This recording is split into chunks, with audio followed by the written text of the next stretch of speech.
Peut-être que vous connaissez la légendaire régularité de fonctionnement d'un 600 lignes.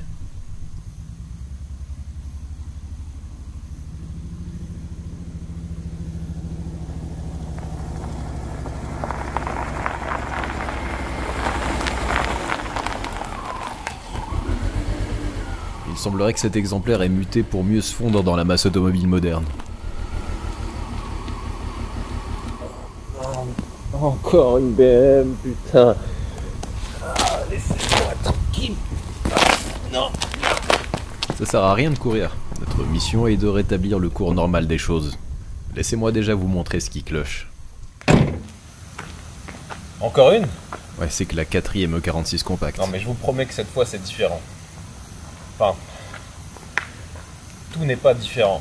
La dernière fois que j'ai ramené une E46 compacte, c'était étonnamment similaire. À chaque fois, il y a eu un petit incident.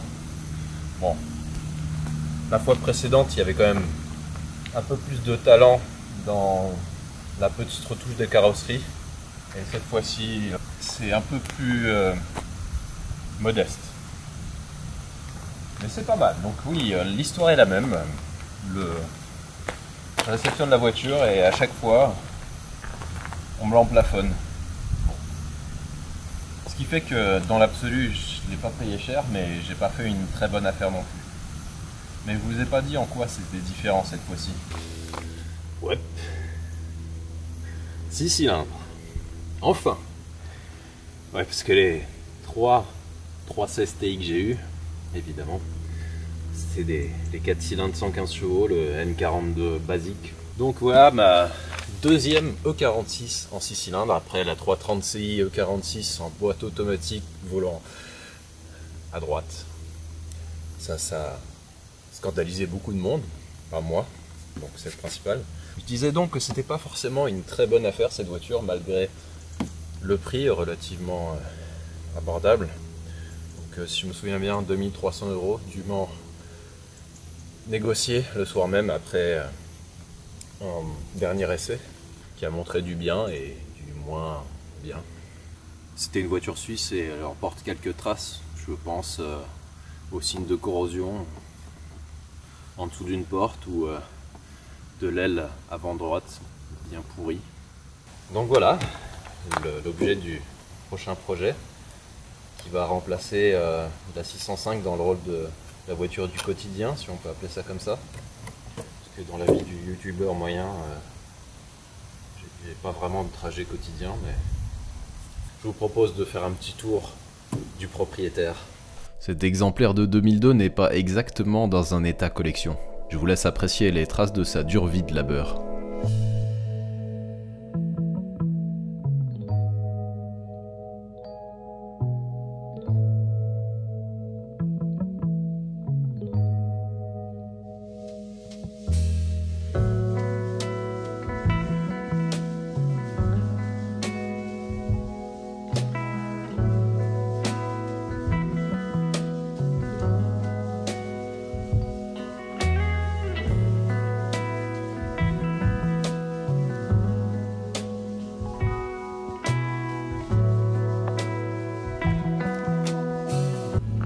On peut noter les 2 glaces de clignotants qui sont partis au paradis des pièces de grande qualité. La coque de rétroviseur semble tenter de suivre le même chemin. Vu le bruit, on dirait bien qu'il y a du monde dans cette porte. J'espère avoir progressé depuis la dernière fois où j'ai eu à corriger ça parce que c'était pas un grand succès.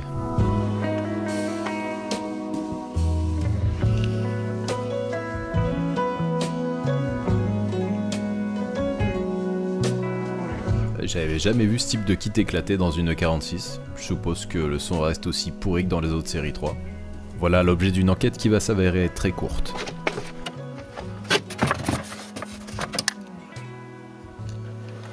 Au moins un endroit qui ne rouillera pas.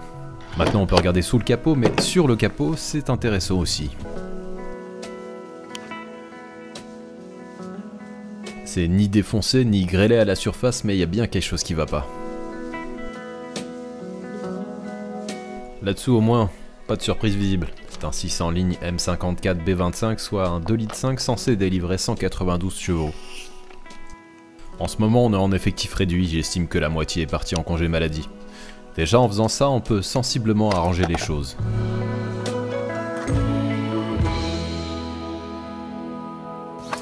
Pour pimenter un peu cette présentation, je vous propose une lecture des défauts. Je pense que ça peut être marrant. Vous l'avez entendu arriver, elle tournait comme une patate. Bon, en fait, ça se produit pas tout le temps comme ça. C'est surtout quand le débitmètre est branché, je soupçonne que ce soit pas une pièce de très bonne qualité vu qu'il n'y a strictement rien écrit dessus, et quand les gens ont honte de ce qu'ils ont produit, à mon avis, c'est pas très bon signe. Donc on va prendre notre fidèle outil de diagnostic Topdon et on va voir ce qu'on arrive à lire, mais je m'attends à un festival de code. Ça commence bien, on a quand même 10 défauts sur le calculateur moteur.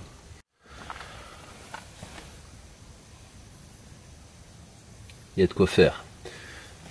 Ce qui prend longtemps quand on interroge l'intégralité des calculateurs, c'est pas de lire les calculateurs, c'est d'attendre la réponse de ceux qui n'existent pas. Deux gros défauts à ma connaissance sur cette voiture: les soucis de fonctionnement moteur liés à la gestion et peut-être à la présence d'un débitmètre. Et puis un souci plus emmerdant, je trouve, la centrale ABS DSC HS. C'est le seul défaut qu'il y a, c'est HS. Donc il va falloir en trouver une qui fonctionne et la pairer à la bagnole. On va voir comment on prend les choses parce qu'il y a tellement de défauts sur cette caisse, mécaniquement et électroniquement, niveau carrosserie. Il y a peut-être quelque chose à faire là. Même la sellerie est dégueulasse. Mais c'est une bagnole qui vaut le coup. Je sais que beaucoup de gens la trouvent très moche. Je la trouve pas moche, je sais pas me prononcer sur le sujet, mais ça me dérange pas.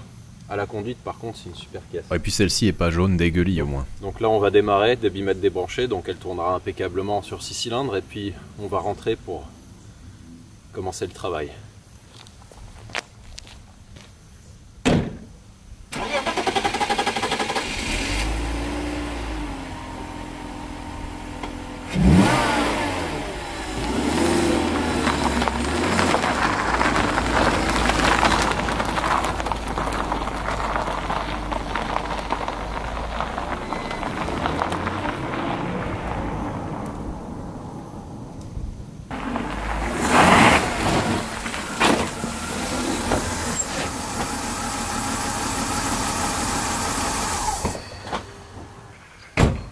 Aujourd'hui est un grand jour. Je crois qu'on va enfin avoir un fournisseur de pièces qui tient la route. Ce serait Autoshop, situé à Nice. Ils m'ont proposé de faire le lancement de leur plateforme grand public avec vous. En fait, c'est une société qui bosse déjà avec les pros, donc peut-être que certains d'entre vous connaissent. Et la discussion qu'on a eue, c'était de se dire, bon, il y en a qui font de la merde, donc on sait ce qui va pas et on va essayer de faire mieux. Donc les délais de préparation de colis par exemple, souvent un problème. Au lieu de 2 semaines, ce serait bien de passer à 2 jours. Être un peu transparent sur la disponibilité des pièces, apparemment c'est en cours. Et puis arrêter de proposer des marques simplement qui proposent des produits de merde. S'agissant de passionnés d'automobile comme nous, j'ai pas trop de doute sur le fait qu'ils vont prendre à cœur leur mission de nous satisfaire en termes de pièces. Et donc je vous mets le lien en description ici. Et ils nous ont fait un petit code promo justement pour fêter ça, là. Donc je compte sur vous. N'hésitez pas à faire des retours, notamment en commentaire. Si jamais vous avez un problème, bah dites-le. Et puis justement, comme je vous l'ai dit, la plateforme elle est censée être faite pour nous. Donc on va pouvoir corriger ça en fonction. Allez, en attendant, je vais déjà m'occuper de tout ce qu'ils m'ont envoyé. Et puis on va vous mettre ça en route.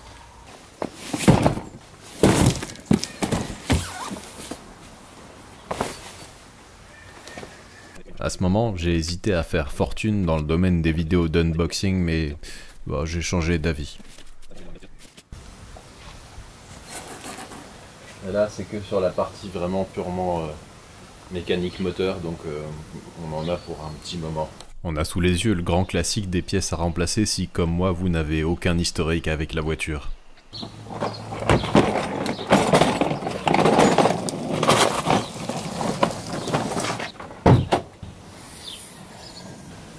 Allez, c'est parti.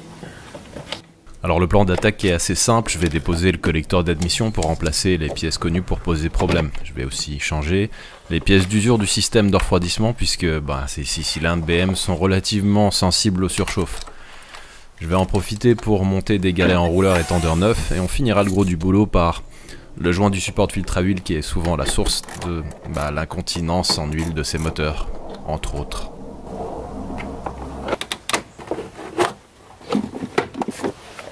Il y a pas mal de foutoirs à retirer pour un bon accès, mais tout ça se fait assez rapidement, à l'inverse de la dépose du collecteur. Lui, il n'a pas besoin de grand chose, mais c'est vite pénible.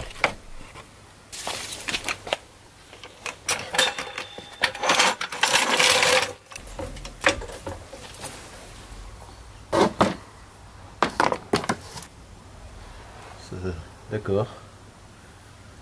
Il n'y a aucun liquide de refroidissement qui sort alors que j'ai enlevé le bouchon.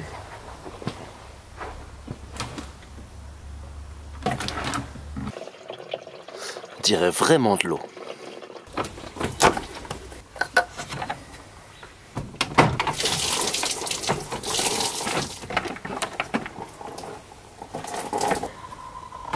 Tant qu'on est là, j'en profite pour vider une bonne partie du liquide de direction assistée.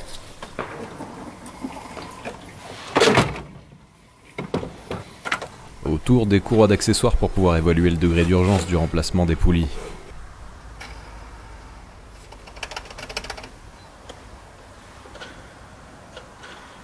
Deux d'entre elles méritent vraiment l'expropriation. Les autres, encore en bon état, seront mises de côté au cas où.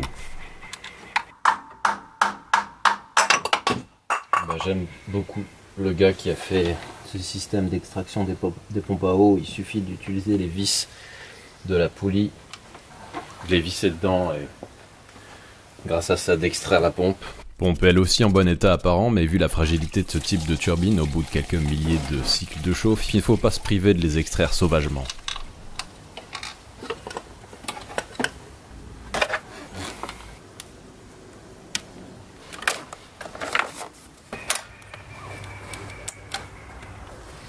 Je suis heureux de constater que ce 2,5 litres a contribué à régler le problème du manque de logement parmi les rongeurs. Par contre, ça règle pas le problème du temps pluvieux. Bon c'est bien, il s'est arrêté de pleuvoir pendant une vingtaine de secondes d'affilée, on va pouvoir reprendre. On n'est pas tout de suite à déposer le collecteur d'admission, mais un petit coup d'aspirateur s'impose. J'ai même un peu mieux que ça.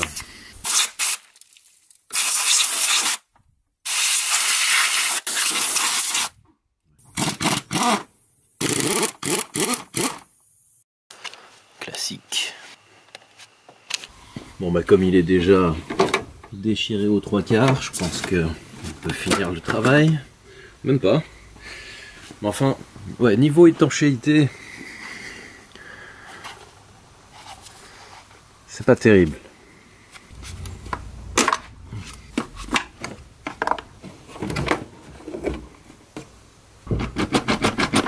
Il reste plus qu'un écrou à virer sous ce collecteur, mais c'est aussi le plus pénible. Ça implique de déposer le papillon de gaz. Comme on doit de toute façon enlever le support de filtre à huile, je vais le faire tout de suite. Ça permettra une bien meilleure accessibilité.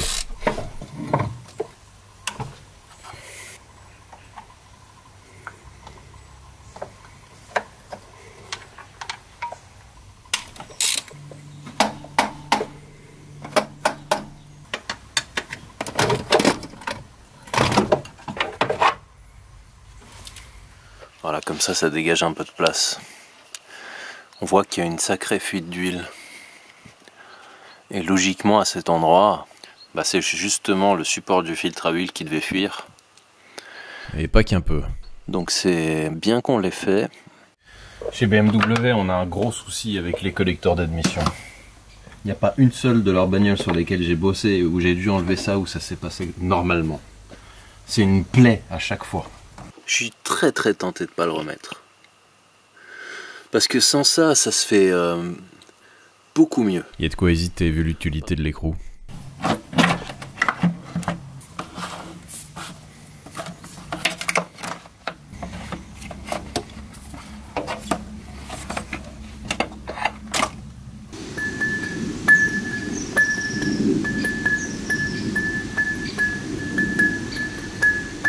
Après cette seconde musicale, on poursuit. Je pense qu'il a jamais été déposé, en tout cas, ça doit être la première fois.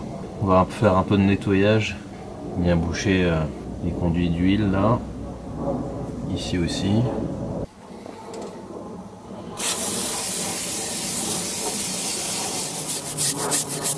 Vu que la patience n'est pas ma première vertu, j'ai bien peur que j'aille pas très loin dans ce nettoyage. Si ça peut juste éviter au moteur de sentir l'huile quand il chauffe, ça me va.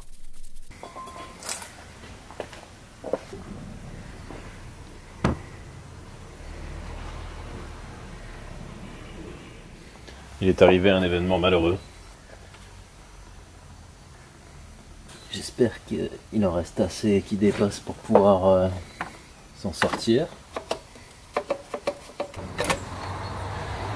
Et ben, ok, ouais, a priori, ça devrait pouvoir se démonter à la pince. Ça a grippé dans l'insert qui est censé être dans le plastique là. Bon, c'est bon. Ça se dévisse. Pas de dégâts. Et allez, je vais finir cette journée par le remplacement des joints de couvre-culasse. Et vu l'espace que ça dégage, je vais aussi remplacer les 200 lambda situés juste à côté sur les collecteurs d'échappement.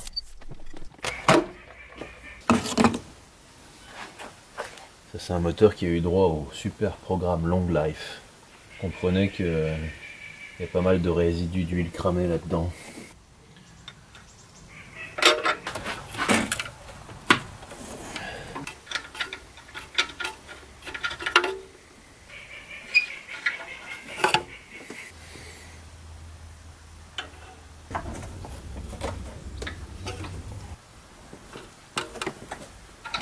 Et on n'oublie pas de mettre un peu de pâte à joint sur les angles vifs.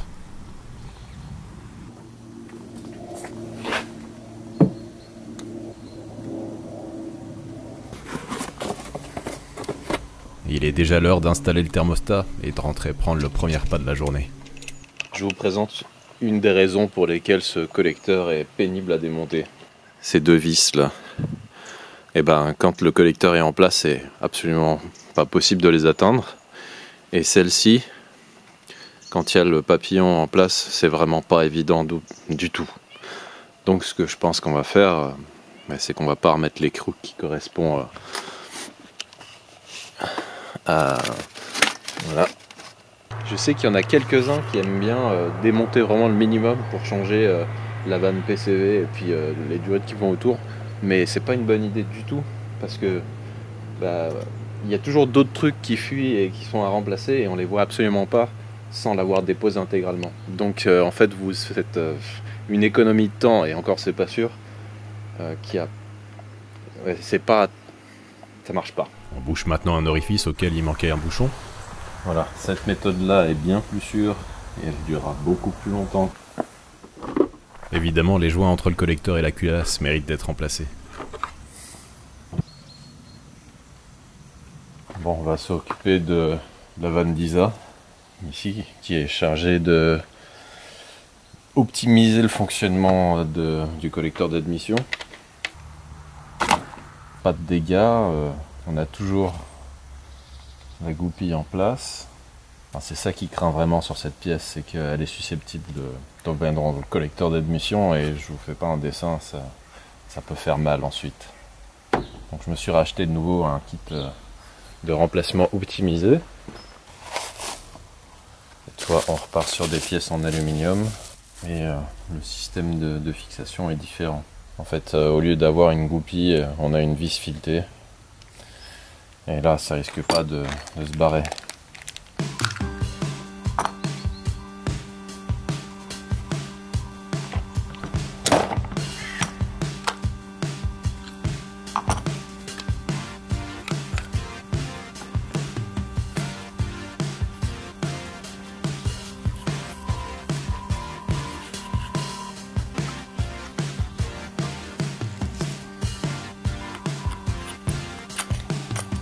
D'après ce que je comprends, en fait, la graisse fournie avec, elle est très visqueuse.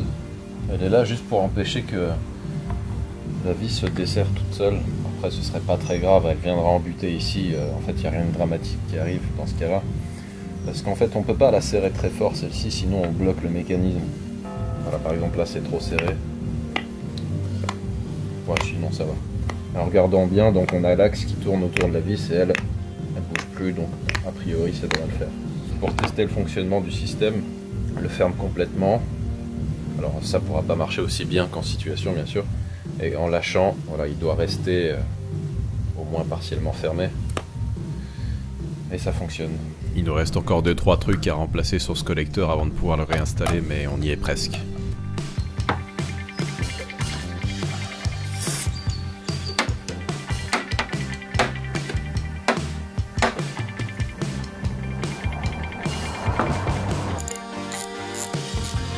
Je pense au prochain gars qui démontera ça, en espérant secrètement que ce soit pas moi. Rendre accessible les colliers. Apparemment c'est pas le mec qui a monté ça, qui avait ça en tête. C'est pas un mec sympa.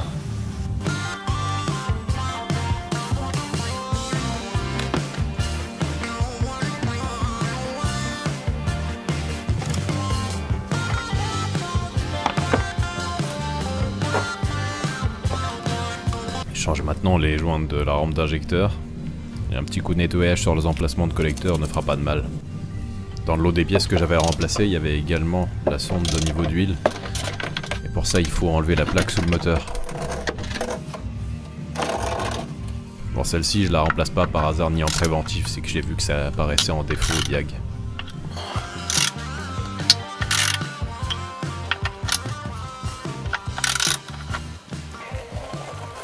Ça porte bien son nom ça, tiens. Ils connaissent les mécaniciens.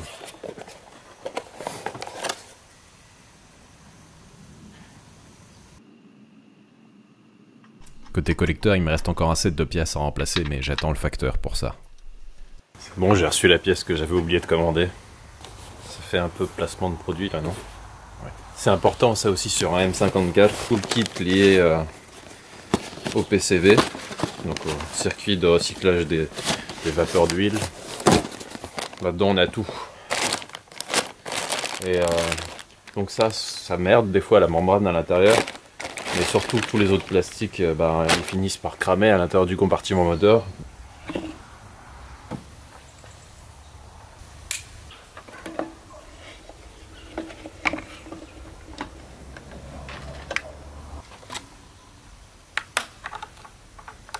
Dans le set, il y a aussi la durite qui va jusqu'au puits de jauge et en général, elle est complètement morte. Vu la quantité d'huile qu'il y avait autour de la jauge, je vais aussi changer son joint. Tant que j'y suis, il y a aussi ce petit bout de durite qui va jusqu'au régulateur de pression d'essence et qui était complètement cuit. C'est enfin le moment de vraiment entamer le remontage.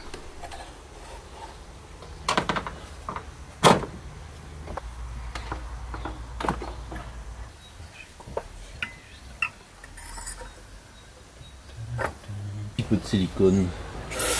Je recommande vivement ce produit. C'est bien de se rappeler pourquoi on serre. Et là en clair, le serrage c'est pas lui qui fait l'étanchéité. Donc ça sert à rien de prendre le risque de péter quelque chose, on y va gentiment. On passe au support de filtre à huile pour pouvoir le remonter également. Ouais, ça peut expliquer qu'il était plus très étanche. On dirait du plastique rigide là.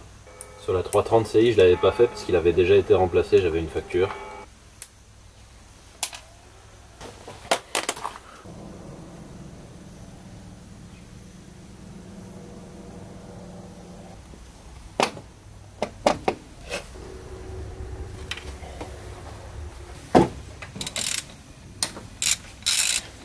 Je peux maintenant mettre en place toutes les poulies neuves. Oui, celui-là il a fait son temps.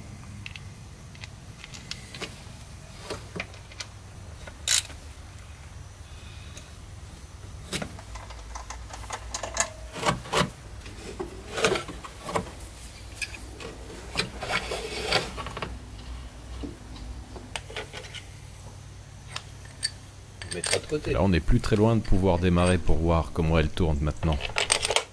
En fait, c'est pas dit que l'ancien débitmètre était vraiment HS parce que comme il y avait une fuite après dans la durite, là, pas forcément les mesures elles étaient faussées, mais étant donné que vraiment que je pense que c'est un débitmètre de qualité, je sais pas comment dire ça quasiment, mais voilà, c'est vraiment de la merde à mon avis. On va le remplacer. Compte tenu de la complexité de l'opération, La nuit est tombée entre temps. Je comprenais pas ce que c'était ce colis qui faisait 12 kilos. Hier, j'ai demandé à Racing Lubs de m'envoyer de quoi vidanger cette caisse. Et c'est pas que ça arrivera aussi vite, simplement. C'est le genre de surprise que j'aime bien. Voilà, il y a le liquide de refroidissement aussi, on en a besoin évidemment.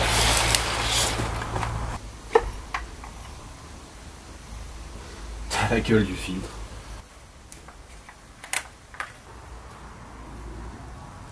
Bien évidemment, j'en ai pas mis 1 centilitre à côté.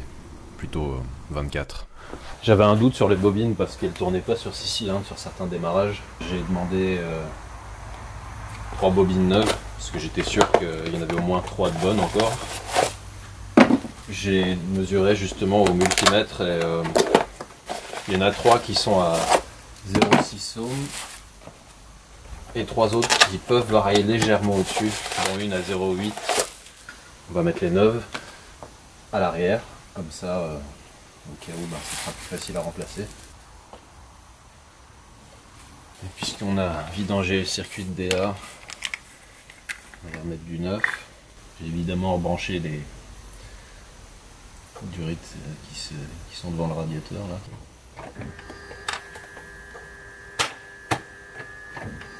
Bien sûr, j'avais prévu cette scène pour garantir le suspense de la vidéo. Comme si j'avais un souci de démarreur. C'est surtout que j'avais oublié de reconnecter un câble d'alimentation.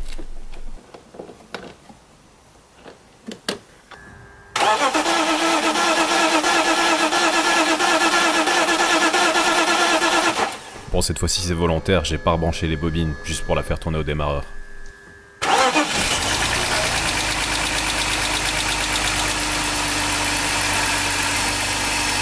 Ça tourne super bien.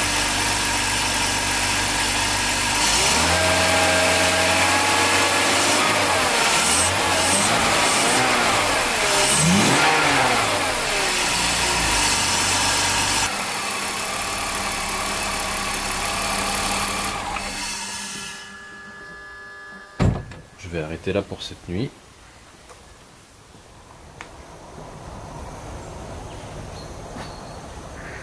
C'est la première fois que je revois le soleil depuis 4 mois. Ça m'a motivé à commencer tôt. On va pouvoir monter le système de refroidissement et on va toujours prier qu'il n'y ait pas de fuite.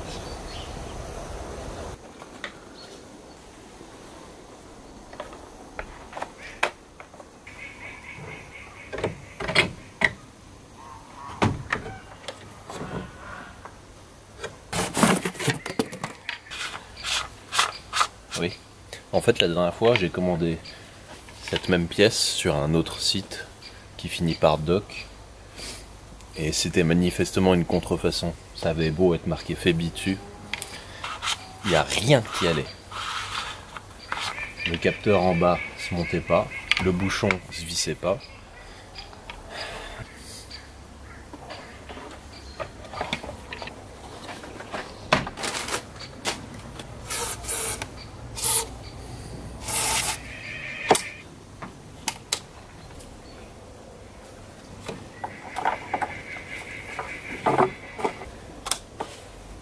J'ai choisi avec soin le liquide de refroidissement.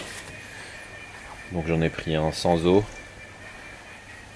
A priori, ceux-là qui sont 100% synthétiques, ils vieillissent mieux.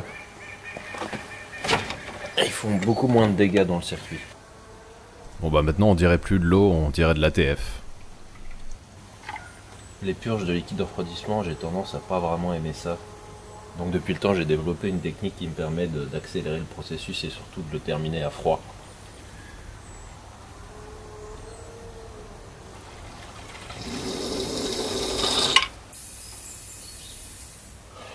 J'aurais très bien pu jouer dans Alerta Malibu. Et là, on a presque rempli le circuit. Bouchon neuf et on est bon.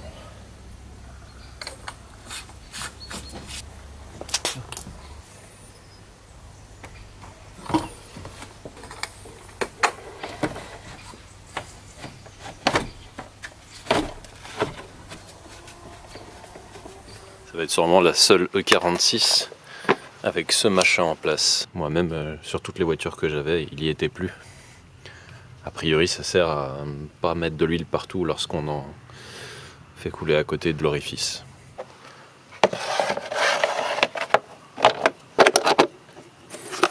Bon, allez, on va voir si on a découvert là une nouvelle voiture. Je vais aller tester ça et surtout virer un peu de cambouis en dessous parce que c'est difficile à voir si ça fuit en l'état. Puis en rentrant, on pourra faire une lecture des défauts.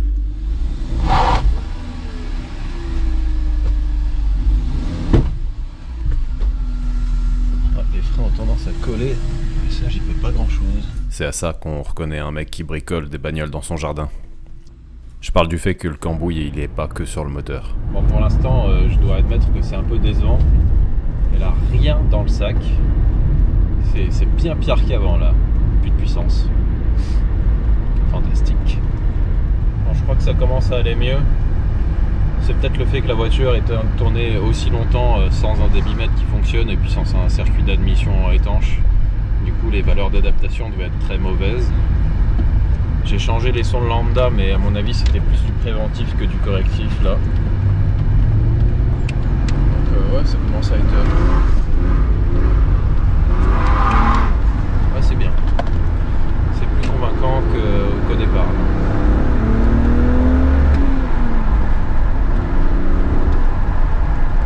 Je trouve que la sonorité du coup a bien changé par rapport au départ, sûrement à cause de la fuite qu'il y avait. On entend bien plus l'admission. J'attends de voir la consommation baisser un petit peu. On aura peut-être un petit peu plus de couple qu'avant quand même.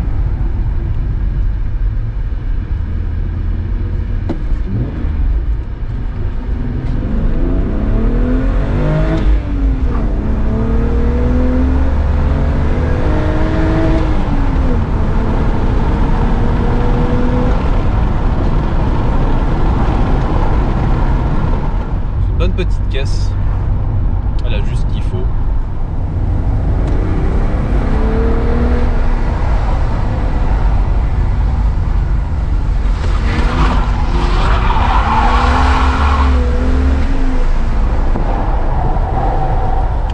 C'est quand même encore un peu plus marrant avec un autobloquant, mais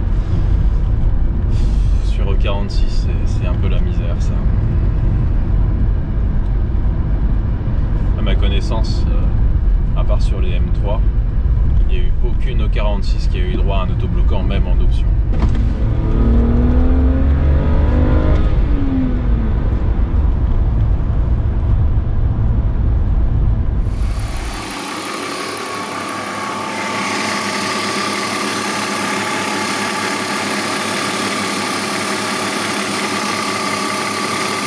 Et on va espérer que ça reste bien propre après ce qu'on a fait.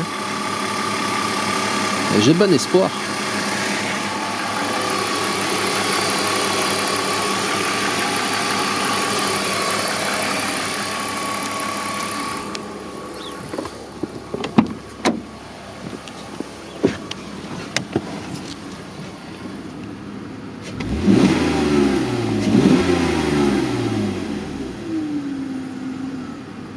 Comme il faut. Pour l'autre fois, évidemment, j'ai pas effacé les défauts pour être sûr de rien louper. Donc on va dire ce qui reste dans le calculateur moteur.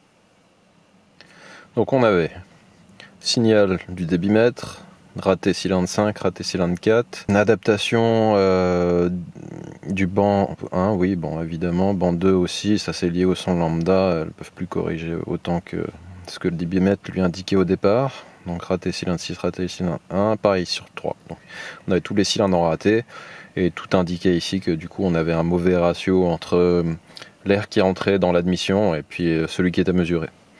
Donc on va tout effacer et on va voir après le redémarrage ce qu'il nous reste.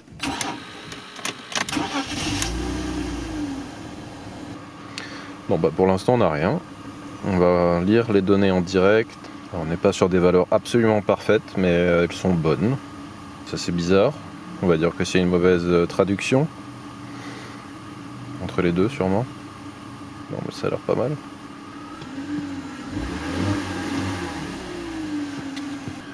On n'a plus de voyant de défaut allumé. Enfin celui-là en tout cas, hein. Il reste évidemment tous les autres vu qu'on a toujours notre problème d'ABS.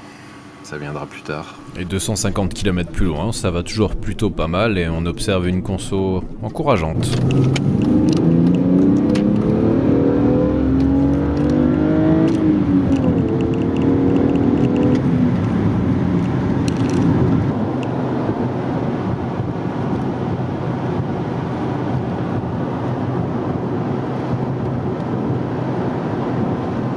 J'aimerais juste être ébloui par un peu moins de voyants à la fois, mais ça, on y viendra.